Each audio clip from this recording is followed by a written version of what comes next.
Okay, we are getting very close to doing some calculus with vector valued functions. So in this video, we're going to take a quick look at the limits of vector valued functions. So we're going to be able to apply a lot of what you've learned in the past in calculus 1 and 2 to vector functions. So first, the definition of a limit. So a vector valued function, r of t, approaches the limit u.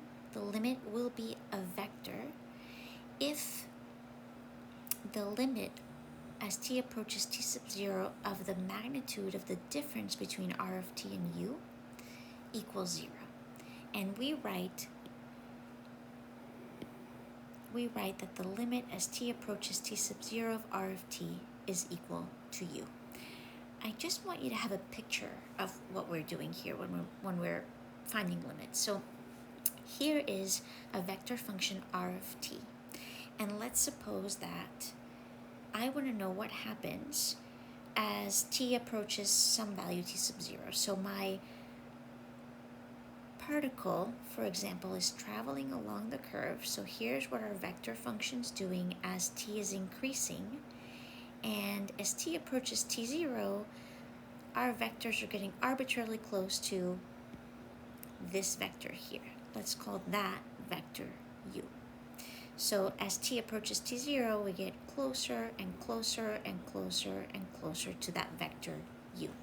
And then we say that the limit as t approaches t sub 0 of r of t equals u.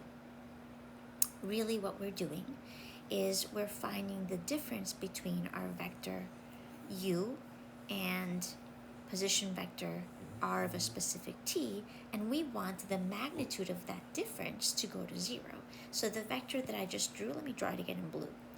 That's the difference between r of t and vector u. And we want the magnitude of that difference to approach 0 if in fact our vectors, if r of t is in fact approaching the vector u as t approaches t sub 0.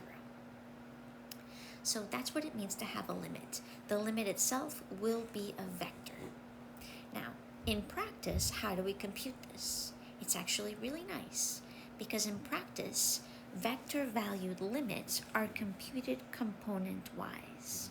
That means if we have a vector function r of t whose components are x of t, y of t, and z of t, then the limit as t approaches 0 of r of t will be a vector, and each component will be the limit of that specific function in that component. So this is going to be the limit as t approaches t sub 0 of x of t.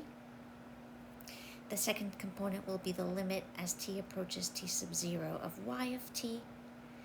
And the third will be the limit as t approaches t sub 0 of z of t. We're going to do a quick explanation of why it should be that calculating limits is just calculating the limits of each component of our vector function. So let me explain this a little bit. We have defined that the limit as t approaches t sub 0 of r of t is equal to u if the limit as t approaches t sub 0 of the magnitude of r of t minus this vector u that we're approaching, that should be equal to 0.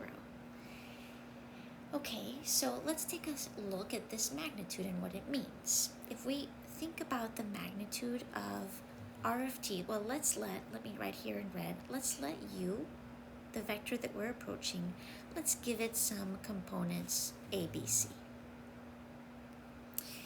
Then the magnitude of r of t minus u is going to be the square root of the difference between the components of the two vectors squared. So that's going to be the x component of r of t minus a, and that gets squared since a is the x component of u, plus y component of r of t minus the y component of u squared. So this is just the magnitude of that difference, plus the z component of r of t minus c squared. Now, the term on the left, this will only approach 0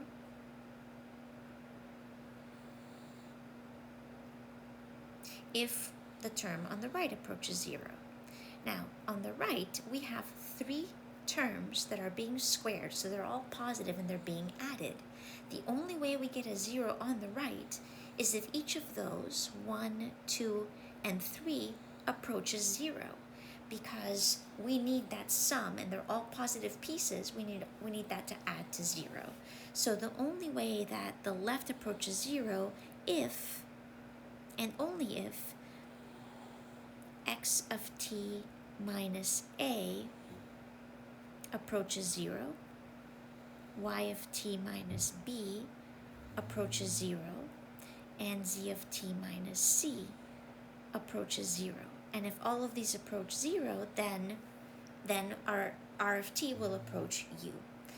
But for all of those to approach 0 means that each component approaches that. For example, in 1, for x of t minus a to approach the value of 0 means that x of t approaches a. And so we need to take the limit as t approaches 0 of x of t and find that it approaches a. And we do that component by component. So the explanation rests in the fact that limit is defined as a magnitude getting close to 0. For that magnitude to be 0, the only way that can happen is if each component within the square root of our of the difference of our components, right? If each of these pieces is 0, the only way that each of those pieces can approach 0 is if each particular component is approaching the components of u. So that is just a quick explanation of why we can evaluate limits component-wise. In the next video, I will show just some examples so that you get a feel for this.